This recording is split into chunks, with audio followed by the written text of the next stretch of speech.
یکی از سری ترین عملیات های مخفیانه CIA در افغانستان امروز توسط واشنگتن پست افشا شده. عملیاتی که به حدی سری و مخفی بوده که در همون بازه زمانی فعلی خیلی از مقامات ارشد دولت آمریکا که در افغانستان بودن هم ازش اطلاع نداشتن، به شمول رئیس جمهور کشور افغانستان، به رغم اینکه این عملیات 10 سال در داخل خاک افغانستان ادامه داشته. این عملیات چه هست؟ گفته شده که CIA برای یک مدت طولانی در همین آمریکا یک بذر خشخاش، یک بذر تریاک رو تولید کرده بوده که این بذر مصنوعی و دگرگون شده تریاک رو به مدت 10 سال توسط هواپیماهای 330 به طور شبانه بر سراسر مزارع خشخاش در افغانستان پخش می‌کردند و بعد از اون در تمام مدت این سالها مکالمه‌های کشاورزها رو دولت آمریکا شنود می‌کرده تا مطمئن بشه که این کشاورزها متوجه نشدن که آمریکا چنین کاری کرده و در تمام طول این سالها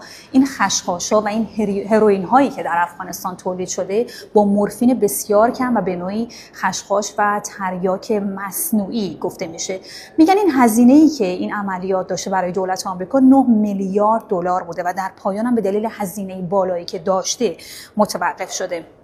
اما نکته جالبش این هست که برای اینکه دولت افغانستان از این عملیات مطلع نشه، دولت آمریکا تظاهر میکنه که تصمیم داره این مزارع رو سمپاشی بکنه و در یک عملیات در واقع پوششی که توسط سفیر وقت آمریکا در افغانستان رهبری میشده، اینها پروژه‌ای رو روی میز کابینه افغانستان میذارن و تظاهر میکنن که قرار هست این مزارع رو سمپاشی کنن. سالها میگذره و کابینه افغانستان با این توهم که حاکمیت مرزی داره در نهایت به دولت آمریکا اجازه سمپاشی نمیده، اما این عملیات همچنان تداوم داشته. واشنگتن پست میگه برای 2 دهه کشاورزهای افغانستان این توهم رو داشتن که آمریکا یک کاری با